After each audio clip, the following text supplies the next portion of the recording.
today is believing is seeing. And as Lena said, she wants to say it the other way. And it was funny because when it came to me, just that statement, I'm a very logical person. So seeing and believing is a very normal thing for me to think. But since I've joined the metaphysical community, I've really learned that it's kind of the other way around. And so I really wanted to touch on that with you today. I'm really hoping to kind of stir something inside of you and kind of shift that thought process. Because believing is seeing, and we can open our life to the impossible. So let's talk about belief. The definition of belief is acceptance of something that is true based on evidence, logic, and personal experience. But belief is so much more than that, because belief is tied to our emotions, right? And our emotions are energy, emotion. So belief is an energy that we create. So when we truly believe in something, it's possible, then we create that energy that something is possible, which taps into law of attraction. If you've studied or dabbled in law of attraction, I'm a big Abraham Hicks fan. And energy in, energy out. What we are putting out is what we attract in. So when we truly believe in something, we stir up that energy inside of us, we're bringing that to us. So for me, since I was very young, I always believed in the impossible. It's just been my mindset. I don't know if it was from, as a child, I had a lot of surgeries, and I had to experience a lot of things I didn't understand. But, there were times where I didn't know how quickly I was going to recover from something, and I had to kind of convince myself it was going to be okay. This was temporary. I'm going to get through this. And it really kind of built this ideal in me of anything's possible. I also, at a very young age, discovered that humans don't know as much as they think they do. Some might have said I was kind of a smarty pants when I was a little kid. I picked up things really quickly. So I noticed that very early on that, as much as I loved my parents, I figured out kind of early on my mom didn't know everything, I still loved her and everything, but I realized she didn't know everything. So it made me kind of think about how, humans are good. We're good at telling each other how things should be, what we should do. I mean, we have all these people over us, in society and the world telling us what's right, what's wrong, what's possible, what's not possible. But in the grand scheme of things, we really don't know a whole lot as humans. I mean, I don't know if you guys are into, I love space stuff. I'm a big sci-fi girl, I've said that before. So when the James Webb Telescope came out, I became obsessed, and I constantly am watching stuff about it.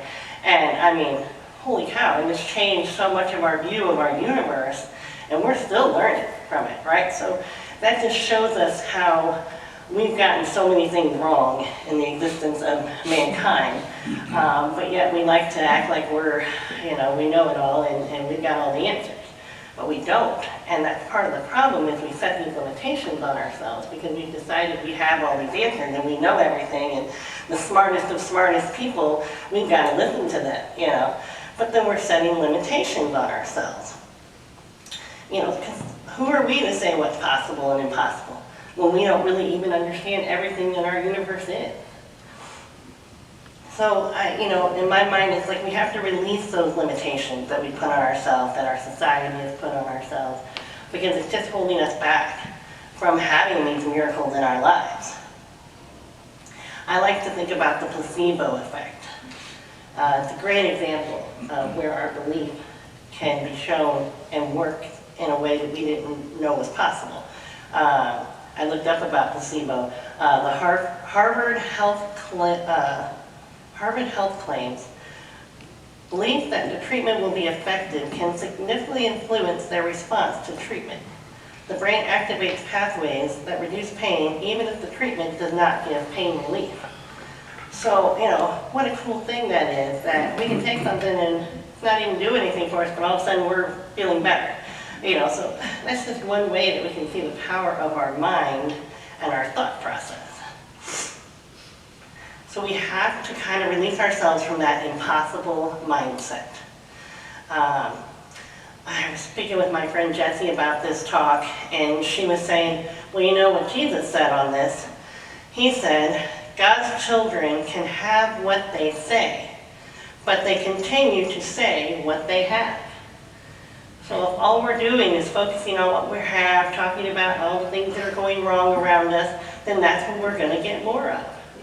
But when we start to speak what we want, what we desire for our lives, what we desire for our world, and we truly believe it's possible, then we are opening up a whole new world for ourselves. There's even a scripture in Matthew 21:22. If we come to God in prayer, we must believe He will give us what we are asking for before we ask. So it's belief, how strong our belief is. Our miracles are always within our grasp, but we are our biggest obstacle.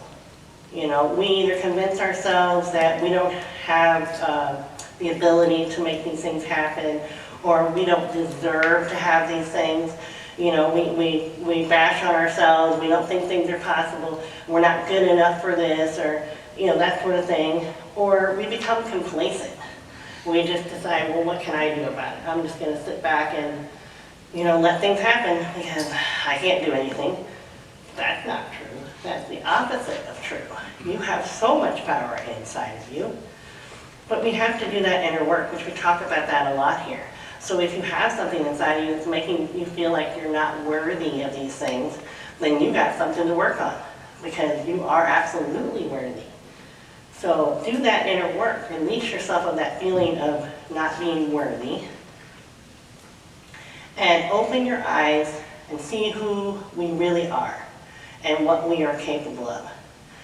We are spiritual beings. We talk about that all the time. We have divine energy flowing through us. God energy is inside of us. Therefore, anything's possible.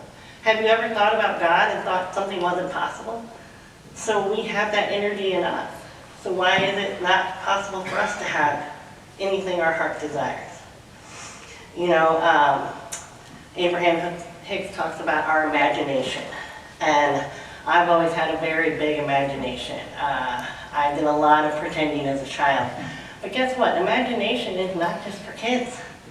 Turns out adults can have it too. And we can use it in a way we don't even realize.